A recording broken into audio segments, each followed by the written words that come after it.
आप बताइए राघवन, अब क्या सुगबुगाहट आप देख रहे हैं? वीडी सतीशन जो अभी तक रेस में दूसरे नंबर पर चल रहे थे, अब माना जा रहा था कि पिछड़ गए, एकाएक छलांग लगा दी है पहले नंबर के लिए उन्होंने।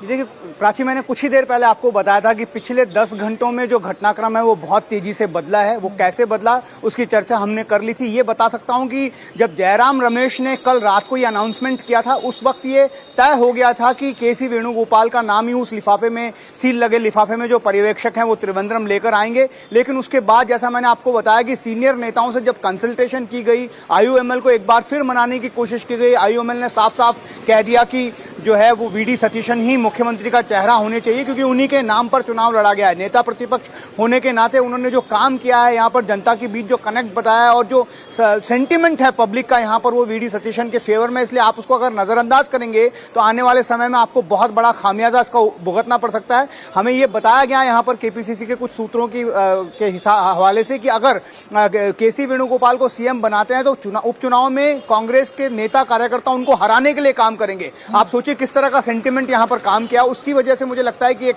प्रेशर बिल्डिंग वहां पर हाईकमान पर हुई है और अब ये बताया जा रहा है कि वीडी सतीशन जो है वो नए मुख्यमंत्री होंगे। ये सही चॉइस है, क्योंकि पब्लिक भी यही चाहती है यहां पर कि वीडी सतीशन नए मुख्यमंत्री हो। हालांकि रमेश चन्नीतला का नाम भी बहुत जोर शोर चल रहा था। सिर्फ उनके पक्ष में एक ही बात थी, वो थी सीनियरिटी की बात। जब उम्मन चांडी को सीएम बनाया गया था, उस वक्त हमने देखा था कि रमेश चन्नीतला ने किस तरह से वहां पर बहुत बड़े लेवल पर संघर्ष किया था। तो शायद उस बात से भी कांग्रेस पार्टी को लग रहा था कि उनको भी एक बार राजी कर लेना जाना चाहिए और उसके बाद ही जो है यहाँ पर ये ऐलान होना चाहिए। जैसा विजयलक्ष्मी कह रही है कि सिर्फ वो कांग्रेस के प्रतिपक्ष के नेता होने के साथ साथ वो यूडीएफ के चेयरमैन भी हैं। जो यहाँ पर अलायंस है उसके चेयरमैन भी वीडी सतीशन है और उन्होंने बहुत अच्छे से पूरे गठबंधन को अपने साथ लेकर चले, उन्होंने काम किया। जो चुनावी स्ट्रैटेजी थी उन सबका क्रेडिट जो है वो दिया जाना चाहिए, यही लगातार यहाँ से मांग थी। हालांकि फिर मैं कहूंगा कि विधायक की बात कर लें तो विधायकों का समर्थन जो था वो केसी वेणुगोपाल के साथ था, इसलिए लगातार वो रेस में आगे दिख रहे थे। लेकिन अब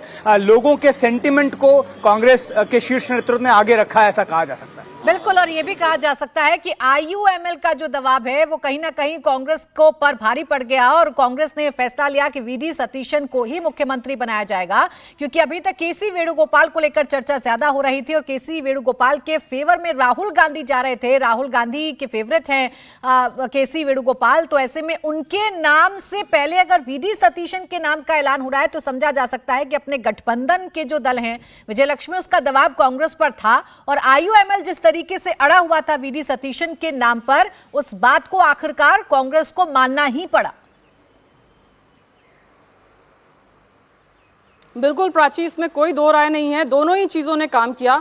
एक तो आईयूएमएल का दबाव, कल रात को भी जिस तरह से हमने खबर चलाई थी कि केसी वेणुगोपाल के नाम पर कंसेंसस बनाने की कोशिश कांग्रेस पार्टी कर रही है आईयूएमएल के साथ। लास्ट मिनट तक बातचीत के राउंड्स जो हमें सूत्र बता रहे हैं, आईयूएमएल जो है वो बज नहीं हुआ। उसने कहा कि वो उनको लगता है कि एलडीएफ को हराने में महत्वपूर्ण भूमिका जो है वो वीडी सतीशन की है। और केरला, जैसा मैंने बताया, क्योंकि केसी वेणुगोपाल पिछले 5-6 सालों से दिल्ली की राजनीति में सक्रिय हैं, वो संगठन महासचिव हैं, संगठन की महत्वपूर्ण जिम्मेदारी है, इसलिए ग्रास रूट जो कनेक्ट होना चाहिए वो उनका वहां पर नहीं है। वो भले ही दिल्ली की पसंद हो, वो भले ही नेताओं की पसंद हो, विधायकों की पसंद हो, वो उसका एक कारण ये भी हो सकता है कि उनके ज्यादातर समर्थकों को जो है वो चुनावी टिकट दिए गए।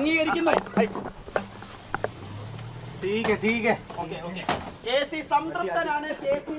कि वही होगा।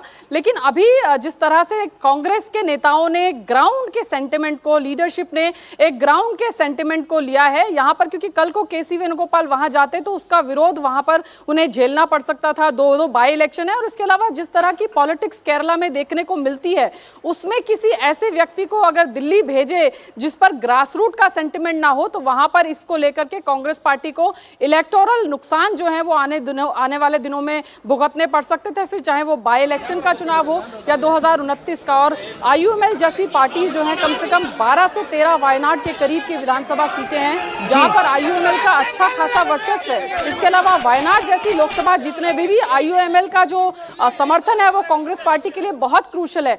ऐसे में कांग्रेस पार्टी ना तो अपने समर्थकों की, अपने ग्रासरूट